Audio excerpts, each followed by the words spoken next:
ఓం శ్రీ గురుభ్యో నమః. ఓం గం గణపతయే నమః. ఐం సరస్వత్యై నమః. ఓం శ్రీమాత్రే నమః.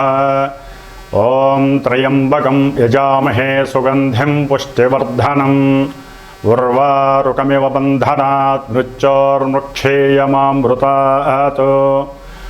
ఓం నీలాంజన సమాభాసం రవిపుత్రం యమాగ్రజం ఛాయామార్తాండసంభూతం తం నమామి శనైశ్చరం. ఓం శనైశ్చరాయ నమః. మనకి ఈ సంవత్సరం 2025 సంవత్సరంలో మార్చి 30వ తేదీ చాలా విశేషప్రదమైనటువంటిది. ఎందుకంటే ఈ యొక్క రోజున మనకి ఉగాది కావటం, అర్ధరాత్రి మనకి 6 గ్రహాలు మీనరాశిలో సంచరిస్తూ షష్టగ్రహ కూటమి, ఆ తదుపరి పంచగ్రహ కూటమిగా మానవుల మీద, దేశం మీద, ప్రపంచం మీద ప్రకృతితో అనుసంధానం చెందినటువంటి గ్రహాల యొక్క వీక్షణలు ప్రకృతి మీద తన యొక్క ప్రకోపాలని చూపిస్తూ వైవిధ్యకరమైనటువంటి ఎన్నో రకాల ఫలితాలని మన మీద చూపెట్టబోయేటటువంటి సమయం చాలా తొందరగా ఆసనమైంది. అందులో ముఖ్యంగా మనం కర్మకి కారకుడైనటువంటి శని భగవానుడు అందులో చాలా పెద్ద హీరో పాత్ర వహిస్తున్నాడు. ఇప్పటి వరకు దాదాపుగా ఒక 6 సంవత్సరాల నుండి కూడా తన యొక్క స్వక్షేత్రాలైనటువంటి మకర రాశి మరియు కుంభరాశిలో ఎన్నో విధాలైనటువంటి నక్షత్రాలతో అనుసంధానమై తన యొక్క స్వక్షేత్రము, మూలత్రికోణము అయినటువంటి తన యొక్క స్వంత ఇళ్లల్లో ఆయన ప్రయాణం చేస్తూ ఎంతోమందిని ఎన్నో రకాలుగా కాపాడుతూ, సరే ఎవరైతే పూర్వజన్మ కర్మాల్ని అనుభవించాలో ఆ కర్మలని అనుభవింపజేస్తూ ఆ శనీశ్వరుడు తన యొక్క మంచితనాన్ని అట్లాగే తన యొక్క ఇబ్బందుల్ని కూడా కలుగజేశాడు. మరి ఈ యొక్క మార్చి 30వ తేదీన శని భగవానుడు మీనరాశిలో సంచరించటం వలన మేషరాశి నుంచి మీనరాశి వారి వరకు ఆ యొక్క శని సంచారం వలన కలిగేటటువంటి ఏలినాడి శని ప్రభావాలు, అష్టమ శనిగ్రహ ప్రభావము, అర్ధాష్టమ శనిగ్రహ ప్రభావాలు ఏ విధంగా ఉంటాయో మరి మనం తెలుసుకుందాం. ముఖ్యంగా శని భగవానుడి గురించి మాట్లాడాలంటే చాలా ధైర్యం ఉండాలి, ఓపిక ఉండాలి, సహనం ఉండాలి. అట్లాగే మేము మాట్లాడితే చూసేటటువంటి మీలాంటి ప్రేక్షకులకి, వినేటటువంటి శ్రోతలకి కూడా చాలా మనోధైర్యం ఉండాలి. ఎందుకంటే గ్రహాల యొక్క వీక్షణలన్నీ కూడా చంద్రుడి మీద ప్రేరితమై ఆ చంద్రుడే మనకి మనస్సుగా రూపాంతరత చెంది ఉంటాడు. కాబట్టి మరి మనోనిగ్రహ అట్లాగే మనోస్థైర్యము మన శరీరాన్ని నిలబెడుతుంది. మన మనస్సు ద్వారా ఎన్నో ప్రకోపాలు లోపల వాత పిత్త శ్లేష్మ అనేటటువంటి త్రిగుణాత్మక రోగాలు కలుగజేసేటటువంటి దోషాలు మనలో ఉన్నాయి. అట్లాగే మనసుతోనే కామక్రోధ లోభ మోహ మదమాత్సర్యాలనేటటువంటి అరిషడ్వర్గాలన్నీ కూడా ఆ మనసు చుట్టూ ఆవాహితమై పరిభ్రమిస్తూ ఉంటాయి. కాబట్టి మరి వాటన్నిటినీ కూడా మనసు అనేటటువంటి ఆయుధాన్ని ఉపయోగించి మనము మన యొక్క పంచేంద్రియాలని కూడా నిగ్రహించుకుంటూ మరి ఈ శని భగవానుడి వలన కలిగేటటువంటి ఇబ్బందులు, కష్టాలు, నష్టాలు తట్టుకుంటూ జీవితంలో ఎవరైనా సరే దీర్ఘాయుష్యవంతులుగా, సంపూర్ణ ఆరోగ్యవంతులుగా ఉండాలనే కోరుకుంటాం. మరి ఈయన ఆయుకారకుడు, ఆయువునిచ్చేవాడు ఈయనే. అట్లాగే ఉచ్ఛ్వాస నిశ్వాసాలకి అంటే మనం నిత్యము కూడా ఎన్నో లక్షల సార్లు మన యొక్క నాసికా రంధ్రాలతో ఈ యొక్క వాయువుని లోపలికి ఆక్సిజన్ ద్వారా పంపించి బయటికి కార్బన్ డైఆక్సైడ్ ద్వారా మనం వదులుతూ ఉంటాం. మరి కార్బన్ డైఆక్సైడు శని భగవానుడు క్లీన్ చేస్తేనే మనకు ఉన్నటువంటి లోపల చెడు బయటికి వెళ్ళిపోతూ ఉంటుంది. కాబట్టి ఆక్సిజన్ ఒకటే కాదు, కార్బన్ డైఆక్సైడ్ కూడా మన యొక్క ఉచ్ఛ్వాస నిశ్వాసాలు మన ప్రాణం నిలబడడంలో సరి సమానమైనటువంటి తూకం కలిగి ఉంటుంది. కాబట్టి ఆ మహానుభావుడైనటువంటి శనైశ్చరుడు కలుగజేసే ఇబ్బందుల కన్నా ఆయన మన యొక్క దేహాన్ని నిలుపుతాడు, మన యొక్క మనస్సుకి ఏకాగ్రతని, సరైనటువంటి ప్రణాళికలు ఏ సమయంలో ఏ నిర్దేశితంలో ఏ పని చేయాలి అనేటటువంటి దాన్ని ఒక క్రమశిక్షణాబద్ధంగా క్రమబద్ధంగా వాటిల్ని రూపాంతరత చేసుకుంటే, అట్లాగే ఎవరితోనైనా మాట్లాడాలన్నా మనకున్నటువంటి ద్వాదశ రాశులు ద్వాదశ భావాలుగా ఎన్నో భావాలని మన మీద ప్రభావితం చేస్తూ ఉంటాయి. ప్రతి మనిషికి చిన్న లేదు పెద్ద లేదు. మరి ఈ యొక్క మానసిక చర్యలన్నీ కూడా ఆ శని భగవానుడి యొక్క అనుగ్రహం చేత మాత్రమే ఓర్పుని, సహనాన్ని, దయా దాక్షిణ్యాలని, అట్లాగే అవతల వ్యక్తులతో మాట్లాడే స్వభావ లక్షణాలని బట్టి మనకి లాభాలు కలుగుతూ ఉంటాయి, ఆయువు పెరుగుతూ ఉంటుంది. ముందు ముఖ్యంగా ఈ శనిచరుడు మనసు మీద ప్రభావితం చేస్తూ ఉంటాడు. అంటే తను ఉన్నటువంటి నక్షత్రాల పరంగా ఎప్పుడూ కూడా ఏ గ్రహమైనా సరే తనంతట తాను ఏ రకమైనటువంటి ఫలితాలను ఇవ్వజాలదు అని శాస్త్ర ప్రమాణం. ముఖ్యంగా శని మహానుభావుడు మరి మీనరాశిలో పూర్వాభాద్ర నక్షత్రం 4వ పాదంలో ఈ యొక్క మార్చి 30వ తేదీ నుండి తన యొక్క చారణ సలుపుతూ మరి అందులో ఏప్రిల్ 27వ తారీఖు వరకు కూడా అదే నక్షత్రంలో తన యొక్క ప్రభావాన్ని చూపిస్తూ ఉంటాడు. ఆ తదుపరి ఈ శని భగవానుడు జూలై 13వ తేదీన శని భగవానుడు తన యొక్క సొంత నక్షత్రమైనటువంటి ఉత్తరాభాద్ర నక్షత్రంలో ప్రవేశించి ఆ తదుపరి అక్టోబర్ 5వ తేదీన మీనరాశిలోనే పూర్వాభాద్ర నక్షత్రంలో వక్రగతిని ఆల్రెడీ శనైశ్చరుడు జూలైలో ప్రారంభం చేసి మళ్ళీ నక్షత్రపరంగా అక్టోబర్ 5వ తేదీన పూర్వాభాద్ర నక్షత్రంలో వక్రగతిని పొందుతాడు. మరి ఈయన మీనరాశిలో మరి రుజుమార్గం అంటే స్ట్రైట్ వేలో ఎప్పుడు వస్తాడంటే నవంబర్ 28 వరకు. మొత్తం మీద ఈ యొక్క శని భగవానుడు మీనరాశిలో ఉండటమే మన యొక్క కర్మలన్నీ నివృత్తి చేసేటటువంటి పరిస్థితి మనకు కలిగిస్తున్నాడు.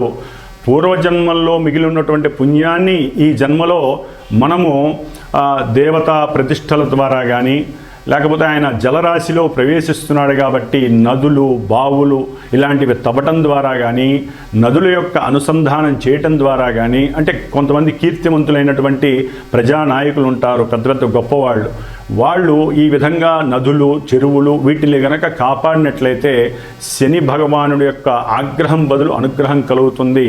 అట్లాగే ఈ శని భగవానుడు మీనరాశిలో ఈ నక్షత్రాలలో అంటే పూర్వాభాద్ర నక్షత్రం, ఉత్తరాభాద్ర నక్షత్రం, ఆ తదుపరి రేవతి నక్షత్రం 3 నక్షత్రాలలో పరిభ్రమించడం వలన రకరకాలైనటువంటి దివ్యకరమైనటువంటి శుభాలు అశుభాలు కలిగే పరిస్థితులు ఉంటాయి. అట్లాగే ఈ యొక్క శని భగవానుడు మరి 30వ తేదీన మనకి మీనరాశిలో ప్రభావితం అవటం ద్వారా ఏ రకమైనటువంటి ఏ రాశుల వారికి ఏ రకమైనటువంటి ప్రభావాల్ని సూచిస్తాడనేది తెలుసుకోవడం. అట్లాగే ఈ శని భగవానుడు ఇప్పటి వరకు 30వ తారీఖు వరకు కూడా కొన్ని రాశుల వారికి ఏలినాటి అష్టమ అర్ధాష్టమ శని రూపాలతో వారిని ఎన్నో రకాల ఇబ్బందులు కొన్ని మంచి చేసినటువంటి పరిస్థితి. ఇప్పుడు ట్రాక్ అనేది మారుతోంది, అంటే మీనరాశిలోకి మారుతున్నాడు. అంటే కొన్ని రాశుల వారికి ఈ యొక్క ప్రభావాలు తగ్గి కర్మ ప్రారంధాల నుంచి నివృత్తి జరిగి మరికొన్ని రాశుల వారికి ఈ యొక్క శనిగ్రహ ప్రభావము చేత మనకి కర్మని అనుభవించేటటువంటి మంచి శుభకరమైనటువంటి పరిస్థితులు కనిపిస్తున్నాయి. ముఖ్యంగా పూర్వజన్మ కర్మస్థితుల్ని ఈ జన్మలో పరిపూర్ణంగా అనుభవింపజేసేటటువంటి వాడు శని మహానుభావుడు. మరి ఒక బంగారపు ముద్దని మనం గనక ఏ విధంగా అయితే పలు రకాల యాసిడ్స్లో ముంచి వాటిని బంగారపు ఆభరణంలా తయారు చేసి మనం ధరిస్తే ఎంత దగదగా మెరిసిపోతూ 10 మంది యొక్క ఆలోచనలు వారి యొక్క దృష్టి మన మీద పడి మనల్ని మెచ్చుకుంటారో ఆ విధంగా ఒక బంగారపు ఆభరణాన్ని 7.5-8 సంవత్సరాలు ఆయన ఈ మీనరాశిలో ఉండి కొంతమంది నక్షత్రాల వారికి, రాసుల వారికి ఆ బంగారపు ఆభరణం ఇచ్చేటటువంటి విలువైనటువంటి పరిస్థితిని ఈ శని భగవానుడు కలుగజేస్తున్నాడు. కాబట్టి ఆ రాసుల వారు తగినట్టుగా రెడీగా ఉండండి. ముఖ్యంగా ఆయన తయారు చేసేటప్పుడు ఎన్నో రకాలైనటువంటి శారీరకమైనటువంటి సమస్యలు, మానసికమైనటువంటి దుర్యోగాలు, అట్లాగే ఇంకా ఎన్నో రకాల ప్రమాదాలు, కష్టాలు అన్నీ ఇస్తూ ఉంటాడు. కాబట్టి ఈ 7.5 సంవత్సరాలు ఆయన ఒకే విధమైనటువంటి ప్రక్రియలు చేయడు. 2.5 సంవత్సరాలు ముందు వెనక మధ్యలో రకరకాలైనటువంటి పరిస్థితుల్ని మానవుల మీద ప్రభావితం చేస్తూ ఉంటాడు. కాబట్టి ఆయన్ని శనీశ్వరుని ఉపశమించడం కోసం ఆయన యొక్క శాంతి మంత్రాలని బ్రాహ్మణుల చేత ఆయనకి సంబంధించినటువంటి వేద మంత్రాలతో ఘోషని గనక మనం జలరూపకంగా జపాలు, తర్పణాలు చేసి శనిగ్రహ హోమాలు చేసి అట్లయితే గనక ఆ శనీశ్వరుడు చేసేటటువంటి విన్యాసాలు మన మీద తగ్గి ఆయన యొక్క ప్రకోపాన్ని, ఆగ్రహాన్ని మన మీద పడకుండా మన వరకు మనం అడ్డుదెర కట్టుకోవడానికి ఈ బ్రాహ్మణుల చేత చేయించేటటువంటి జప తపాలు, దానాలు, హోమాదులు కూడా చాలా పలు విధాలైనటువంటి పరిస్థితుల నుంచి మనకి ఇబ్బంది లేకుండా ఉపశమింపజేస్తాయి. కాబట్టి శని భగవానుడిని మార్చి నుంచి కొంతమంది రాసులు, కొన్ని రాసుల వారు, నక్షత్రాల వారు ఆరాధించుకోవటం ద్వారా చాలా విశేషమైన ఫలితం ఉంటుంది. ముఖ్యంగా శని భగవానుడు ఓన్లీ ఈ రాసుల వారికే కాదండి, మిగతా రాసుల వారికి ఆయన ఏ భావాల్లో అంటే ఏ భావాలలో ఉన్నా కూడా రకరకాలైనటువంటి సమస్యల్ని కలుగు చేస్తాడు. ఆ భావాలకి సంబంధించినటువంటి, ఆ నక్షత్రానికి సంబంధించినటువంటి మంచి స్థితిని అట్లాగే యుతిని కలుగజేసి ఎన్నో రకాల ఆపదల్ని కూడా పక్కకి నెట్టివేసే పరిస్థితి ఉంటుంది. అన్నిటికీ మూల మార్గం శని భగవానుడి యొక్క ఆరాధన. మరి ఈయన గురించి చెప్పుకుంటూ పోతే మనకి సమయం చాలా అయిపోతుంది. కాబట్టి మరి ఏ రాసుల వారికి ఈ సంవత్సరం మార్చి 30వ తేదీ నుండి మరి కొన్ని నెలలు, కొన్ని సంవత్సరాలు ఈ యొక్క శని ప్రయాణంలో మనం ఏ విధంగా మరి జలరాశిలో ఉన్నాడు కాబట్టి సముద్రంలో పడవ ఎక్కి కూర్చున్న వాళ్ళకి తెలుస్తుంది ఆ విషయం. కాబట్టి ఎన్నో రకాలైనటువంటి మనకి ఆటుపోటులు కనిపిస్తూ ఉంటాయి. మళ్ళీ ఆ సముద్రం కాబట్టి అలలు ఎగిసిపడుతూ మనం వాటిని ఎలా తప్పించుకోవాలో కూడా ఆ శని భగవంతుడు మనకి కలుగజేస్తాడు. అన్నిటికీ మూల మార్గం ధ్యానము. ఎందుకంటే మీనరాశి అనేటటువంటిది రాశులన్నిటిలో కూడా మోక్ష మార్గాన్ని చూపించేటటువంటి రాశి కాబట్టి మరి దీంట్లో కర్మకారకుడైనటువంటి శని భగవానుడు ప్రవేశించేటటువంటి ఈ సమయం అందరికీ కూడా అనుకూలమైనటువంటి సమయంగా భావించండి. ఎక్కడ భయపడకూడదు, ఎక్కడ అధైర్యపడకూడదు. ధైర్యంతో ఆయన్ని గనక మనం మానసికంగా ఆరాధిస్తే, హనుమంతుల వారిని, పరమేశ్వరుణ్ణి గనక ఆరాధిస్తే మనకి శని యొక్క బాధలు లేకుండా తప్పించుకోవడానికి ఉత్తమమైనటువంటి మార్గాలు చాలా ఉన్నాయి. అవి పర్సనల్గా ఎవరైనా సరే వాళ్ళ యొక్క జాతకంలో ఉన్నటువంటి గ్రహస్థితిని బట్టి కూడా ఇప్పుడు ప్రజెంటు ఈ యొక్క గోచారంలో శని ఉన్నటువంటి నక్షత్రాలు, శని ఉన్నటువంటి రాశులలో సమన్వయం చేసుకుంటూ చెప్పించుకున్నట్లయితే ఇప్పుడు చెప్పేటటువంటి అందరూ చెప్పేటటువంటి ఈ యొక్క శనిగ్రహ ఇబ్బందికరమైనటువంటి ఫలితాలు ఏమీ జరగవు. ఎందుకంటే వారికి నడిచే దశలు, అంతర్దశలు వేరే ఉంటాయి, ఆ నక్షత్రాలు వేరే ఉంటాయి. కాబట్టి అందరికీ ఒకే రకంగా ఈ యొక్క ప్రభావాలు జరగవు. కాబట్టి ఇది విని కొంతవరకు ధైర్యాన్ని అట్లాగే ఉపశమనాన్ని పొందటానికి మాత్రమే ఈ యొక్క గోచారాన్ని, శనిగ్రహ ఫలితాలని మాత్రం వినాలని మనసారా కోరుకుంటున్నాను. కాబట్టి ఇక మేషరాశి నుంచి మీనరాశి వారి వరకు ఈ యొక్క శనిగ్రహ ప్రభావం ఏ విధంగా ఉంటుందో తెలుసుకుందాం. ఓం శ్రీమాత్రే నమః. ఓం శ్రీమాత్రే నమః. ఓం శం శనేశ్చరాయ నమః. మిథున రాశి. మిథున రాశి వారికి మార్చి 30వ తేదీ నుండి శని భగవానుడు దశమ స్థానంలో అంటే కర్మస్థానంలో మీనరాశిలో ఆయన యొక్క సంచారం జరగటం వలన కొన్ని మానసిక రుగ్మతలు కలుగుతాయి. అట్లాగే మానసిక ఆందోళనలు కూడా తగ్గే అవకాశం ఉంటుంది. ముఖ్యంగా వారు చేసేటటువంటి వృత్తి ఉద్యోగాలలో శారీరక శ్రమ చాలా అధికంగా ఉంటుంది. ఎంత కష్టపడ్డా కూడా వారికి సరైనటువంటి ఆర్థిక ఆదాయపరంగా, వనరుల పరంగా లాభం కలగకపోయేసరికి వారు దిగులుగా చాలా చింతితతో మానసికంగా దూరంగా వెళ్ళాలి, ఎక్కడో అక్కడ కాసేపు కూర్చొని ప్రశాంతంగా గడపాలని ఎక్కువగా నీటి దగ్గర గడపడానికి ఎక్కువ అవకాశం తీసుకుంటూ ఉంటారు. వృత్తిపరంగా ఎన్నో వాళ్ళకి స్ట్రగుల్స్ కనిపిస్తూ ఉంటాయి. అట్లానే బాధపడాల్సిన అవసరం లేదు ఈ మిథున రాశి వారు.